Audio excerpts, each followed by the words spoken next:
अयोध्या के भव्य राम मंदिर में कथित चंदा और चढ़ावा चोरी का मामला अब केवल जांच का विषय नहीं रह गया।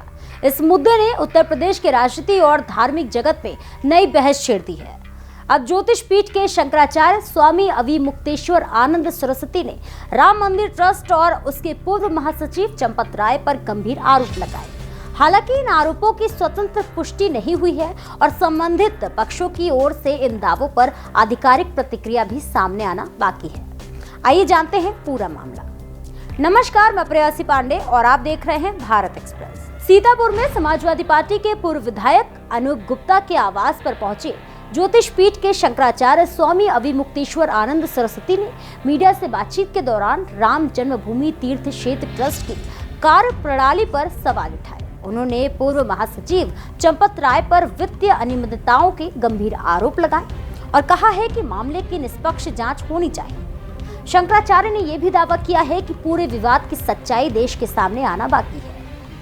मीडिया में चर्चा का विषय बनी कथित व्हाट्सएप चैट को लेकर भी पूछे गए सवाल पर शंकराचार्य ने प्रतिक्रिया दी। उन्होंने दावा किया है कि समाजवादी पार्टी से जुड़े टिन्नू यादव का संबंध चंपत राय से है। हालांकि इस कथित चैट की प्रणालिकता की स्वतंत्र पुष्टि नहीं हुई है और इसे लेकर किसी जांच एजेंसी की आधिकारिक पुष्टि भी सामने नहीं आई। शंकराचार्य ने सवाल उठाते हुए कहा है कि यदि इन आरोपों में सच्चाई है तो ये स्पष्ट होना चाहिए कि चंपत राय किसके प्रभाव में काम कर रहे थे। उन्होंने पीएम नरेंद्र मोदी और समाजवादी पार्टी प्रमुख अखिलेश यादव का नाम लेते हुए कई राजनीतिक सवाल खड़े किए। हालांकि उन्होंने इन दावों के समर्थन में कोई सार्वजनिक प्रमाण पेश नहीं किया। राम मंदिर में चढ़ावे और चंदे को लेकर उठे विवाद पर शंकराचार्य ने कहा है कि इससे करोड़ों राम भक्तों का विश्वास प्रभावित हुआ है। उन्होंने मांग की है कि पूरे मामले की पारदर्शी जांच कराई जाए और यदि आवश्यक हो तो वर्तमान ट्रस्ट व्यवस्था की समीक्षा की जाए। इसके साथ ही उन्होंने और क्या कुछ कहा, आप सुनिए। तो इसलिए अभी न्याय हुआ ऐसा हम नहीं मानते। तो मानते हैं कि चंपत राय और जो एक साथी उनके मिश्रा जी हैं उन पर एफआईआर होनी चाहिए।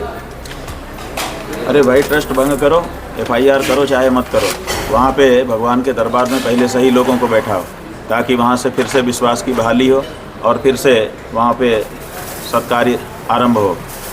उसके बाद आप दोषियों के लिए क्या करते हो वो आप देख लो, क्योंकि ज़्यादा हम नहीं उम्मीद कर सकते हैं। जिस सरकार के द्वारा ये कार्यवाही होनी है उन्हीं सरकार के वो लोग हैं, इसलिए उनको क्या सज़ा देंगे क्या सज़ा नहीं देंगे कुछ पता नहीं है।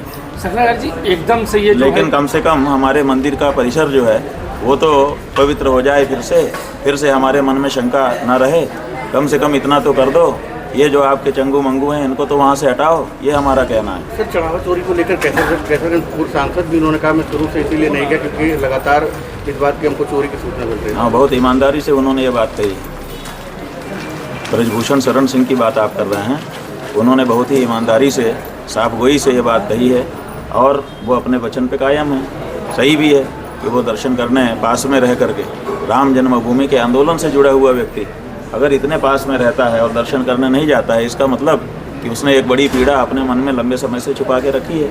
फिलहाल इस खबर में इतना ही। ऐसे ही और भी तमाम खबरों को देखने के लिए जुड़े रहिए भारत एक्सप्रेस के साथ।